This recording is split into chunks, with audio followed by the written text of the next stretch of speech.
Bonjour tout le monde, je vous retrouve aujourd'hui pour une nouvelle vidéo. Comme vous avez pu le voir dans le titre, il va s'agir d'un point lecture, donc je vais vous parler de mes dernières lectures. En tout, il y a eu 2 romans et 2 bandes dessinées et je vais commencer par les 2 romans que j'ai lus dernièrement. Il y a eu une déception et un coup de cœur. Donc je vais commencer d'abord par ma déception. Il s'agit du livre Le souvenir de l'amandier de Marine Alata aux éditions Charleston. Donc c'est un roman que j'ai emprunté à la médiathèque qui faisait partie de ma wishlist prioritaire. Je vous avais fait une vidéo pour vous parler des livres qui me tentaient beaucoup à la médiathèque et que je voudrais lire en priorité pour pouvoir les conseiller ou pas aux usagers qui fréquentent la médiathèque. Et donc Le souvenir de l'amandier faisait partie des livres qui me tentaient le plus. Donc c'est une saga familiale mais en one shot où on va suivre une jeune femme qui s'appelle Francesca qui vit en Sicile. On est en 1905 et elle va aller rejoindre son mari aux États-Unis qui est parti là-bas pour tenter sa chance parce qu'il avait lui de la famille là-bas. Elle est enceinte et voilà, et là on va la suivre à quelques jours du grand départ. On va également suivre Sylvie dans le présent, même si le présent date déjà de 2013 il me semble. On va la suivre elle aussi dans la quête de ses origines puisque on comprend qu'elle est d'origine sicilienne mais elle est blonde aux yeux bleus et du coup elle se dit qu'elle n'a pas la tête de l'emploi, voilà, elle n'est pas typée sicilienne et donc elle va se demander d'où elle vient parce que elle n'a pas connu son père. Sa mère lui a toujours dit qu'elles étaient que toutes les deux, qu'elle n'avait pas de père et que sa seule famille c'était elle. Et du coup, Sylvie va se poser beaucoup de questions sur tout ça, sur ses origines, et donc elle va un peu faire des recherches pour essayer de comprendre en fait sa famille, ses origines. J'ai malheureusement été très déçue par cette histoire, je n'ai pas été embarquée. J'ai eu beaucoup de mal à comprendre qui était qui parce qu'on va avoir au moins 4 temporalités différentes.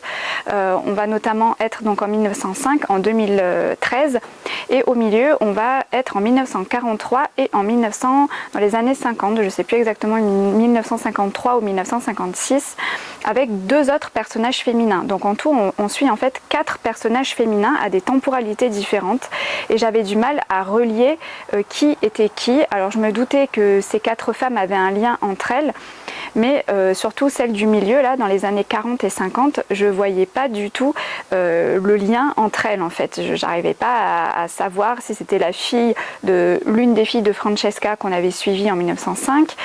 C'était pas hyper clair et il a fallu que j'avance vraiment longuement dans le roman pour comprendre qui étaient ces femmes là. Donc ça m'a un petit peu déstabilisée et j'avoue que j'avais du mal à avoir de l'attachement au personnage, tout ce qu'elle vivait. Voilà, j'ai senti comme si c'était donc le premier roman de Marine Alata. Alors j'avoue que je me suis pas renseignée, mais en tout cas je pense que voilà, elle doit être peut-être à son premier ou son deuxième roman et j'ai senti une écriture un petit peu pas assez approfondie, pas assez recherchée et j'ai pas été embarquée quoi. J'ai trouvé ça un petit peu brouillon, voilà, un petit peu brouillon, ça partait un petit peu dans tous les sens. Après il y avait des choses dans l'histoire qui ne m'intéressaient pas trop, par exemple il y avait à un moment la mafia italienne, sicilienne, etc. Bon, c'est pas un sujet moi tout ce qui est mafia, drogue, etc. c'est pas des sujets que j'aime retrouver dans mes lectures. Donc voilà, j'ai pas été embarquée. J'avais du mal à revenir dedans en fait quand je posais mon livre. J'étais pas enthousiaste à l'idée de reprendre ma lecture, donc quand ça me fait ça, en général c'est pas très bon signe. Voilà, tout simplement je n'ai pas trop aimé cette histoire. Je vais pas m'étaler plus que ça sur le sujet, c'est pas du tout le genre de saga familiale qui me plaît. Voilà, donc petite déception pour ce livre, mais après si vous aimez les sagas familiales, tentez-le quand même, on sait jamais, hein, ça c'est vraiment subjectif, c'est mon avis personnel, mais peut-être que ça vous plaira. Ensuite, je vous parle de mon coup de cœur, le club des livres interdits de Kate Thompson aux éditions City. Donc là, ça a été pour moi un vrai coup de cœur. J'avais d'ailleurs beaucoup aimé le précédent livre de l'autrice que j'avais lu il y a quelques années, La petite bibliothèque de l'espoir. Et là, j'ai encore plus aimé celui-ci. Vraiment, j'ai adoré cette histoire. J'ai complètement été embarquée. Donc là, nous sommes pendant la Seconde Guerre mondiale, en 1943. On va suivre deux personnages féminins principaux, Grace et Bea. Donc Grace est bibliothécaire et en 1943, sous l'occupation allemande, donc nous sommes sur l'île de Jersey, elle a l'obligation de enlever, de retirer certains livres de ses étagères, donc qui sont jugés dangereux par le régime nazi. Mais elle décide de faire un acte de résistance et donc tous les livres qu'elle a été obligée d'enlever des rayons, elle va les cacher à un certain endroit de la bibliothèque et par la suite elle va décider de créer un club de lecture pour essayer de redonner un petit peu d'espoir aux habitants et voilà, qui se retrouvent tous pour parler de leur lecture, de lire des extraits de livres. Et voilà, et tout ça va faire du bien aux habitants malgré le contexte très dur. Et l'autre personnage qu'on suit, c'est Bea. Donc Bea, elle est factrice et elle est amoureuse du frère de Grace. Grace et Bea sont meilleures amies depuis l'enfance. Et malheureusement, au tout début du livre, le chéri de Bea, le frère de Grace, meurt sous les balles des nazis. Donc du coup, évidemment, ça va complètement transformer la vie de Bea et elle aussi va entrer en résistance d'une certaine manière par rapport à son métier de factrice. Donc ça, je ne vous en dis pas plus. Mais du coup, voilà, pour moi, ça a été une très très belle découverte, un livre vraiment super intéressant et très prenant du début à la fin. Je me suis là pour le coup vraiment attachée à Grace et Bea, qui sont deux femmes, des battantes, des courageuses, vraiment. Ce que j'ai aimé, donc on est en alternance de chapitres, un coup on est avec Grace et un coup on est avec Bea. Ce que j'ai beaucoup aimé aussi, à chaque début de chapitre, vous avez des titres de livres interdits. Donc par exemple ici, voilà, vous voyez ici là, hop, livre interdit, à l'ouest rien de nouveau, et on vous dit pourquoi il a été interdit. Là par exemple, interdit en Allemagne en raison de ses descriptions de l'expérience militaire allemande au cours de la Première Guerre mondiale. Voilà. Et donc toutes les œuvres de cet écrivain ont été livrées aux autodafés des nazis. Et voilà, et à chaque début de chapitre, vous avez comme ça un exemple de livre qui avait été interdit à l'époque pour de vrai, quoi. Voilà. Donc j'ai trouvé ça super. Et voilà, c'est une histoire très émouvante, très prenante, où on est vraiment à fond avec Grace et Bea. On a des personnages odieux, évidemment, inqualifiables de cruauté. Après, il n'y a pas non plus de scènes qui vous soulèvent l'estomac non plus, hein. Ça reste un livre... alors, c'est difficile de parler de feel good dans ce contexte un peu horrifique, mais on n'est pas non plus, ce que je veux dire par là, c'est qu'on n'est pas dans les camps de concentration. Voilà, on est sur l'île de Jersey, sous occupation allemande. On suit quand même le quotidien de ces deux femmes. Voilà, il n'y a pas de... L'horreur est là en fond, mais il n'y a pas de scène absolument insoutenable, voilà. À part peut-être au début le meurtre donc, du frère de Grace, qui est quand même horrible. Mais voilà, il n'y a pas de scène, moi, qui m'ont soulevé le cœur. C'est juste, on va dire, le contexte qui est très pesant pour ces deux jeunes femmes qui vivent sous le joug des nazis. Et il y a notamment un nazi en particulier qui n'arrête pas de chercher des noises aux filles, qui cherche la petite bête pour les coincer, pour pouvoir les emprisonner, etc. Voilà. Donc c'était vraiment un livre passionnant si vous aimez le contexte de la Seconde Guerre mondiale dans les livres, mais que vous aimez à la fois le côté un peu feel good aussi, et que vous aimez les livres, évidemment. Ça c'est vraiment pour ceux qui sont amoureux des livres, des bibliothèques. Moi j'ai adoré ce livre, vraiment. C'est une magnifique histoire et je vous le recommande évidemment. Et comme l'autre livre de l'autrice, La Petite Bibliothèque de l'Espoir aussi, que j'avais lu il y a 4 ans et que j'avais beaucoup aimé, je vous conseille donc les livres de Kate Thompson. Lorsque je suis partie en vacances avec mon mari il y a 2 semaines à la montagne, donc dans les Alpes, J'aime bien, moi, quand je vais en vacances, rapporter des petits souvenirs de mes vacances et notamment, depuis quelques années, j'aime bien rapporter, je ne sais pas pourquoi, mais j'aime bien rapporter des bandes dessinées de l'histoire du lieu qu'on a visité, que ce soit un château, que ce soit n'importe quoi d'autre, en lien avec le monument ou le musée ou l'endroit qu'on est allé. Voilà. Et là, cette année, donc, comme je vous disais, on est allé dans les Alpes et j'ai rapporté deux bandes dessinées suite à nos vacances. Donc la première BD, j'ai rapporté donc Champollion et la pierre de Rosette de C.K. Yigael et Florent Daniel. Hop, je me mets là parce qu'il y a le soleil qui commence à arriver. Donc en fait nous sommes allés visiter le musée Champollion qui est à quelques kilomètres de Grenoble dans la ville de Vif, si vous connaissez.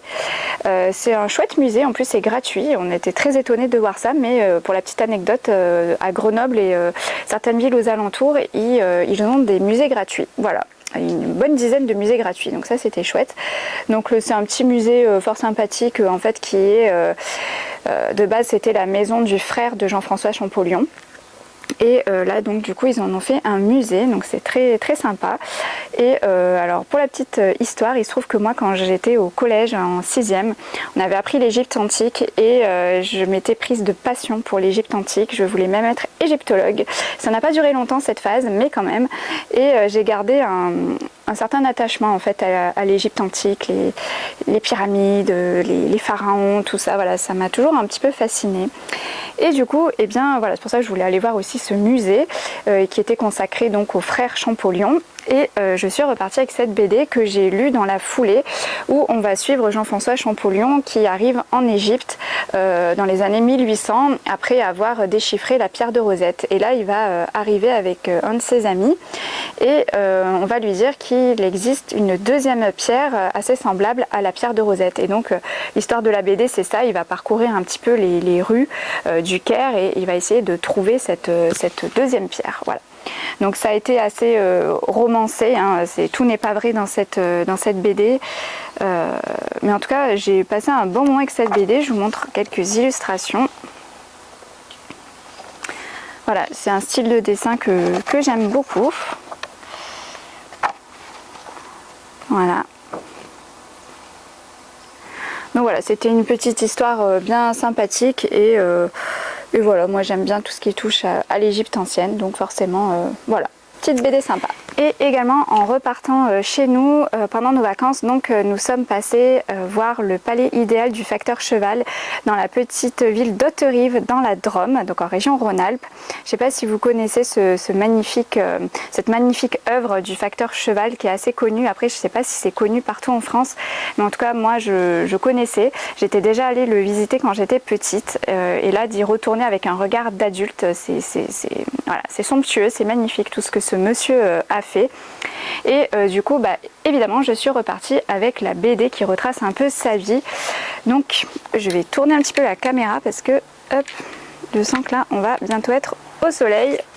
Donc les 1001 pierres du facteur cheval de Loïc Fontimpe aux éditions Petit à Petit.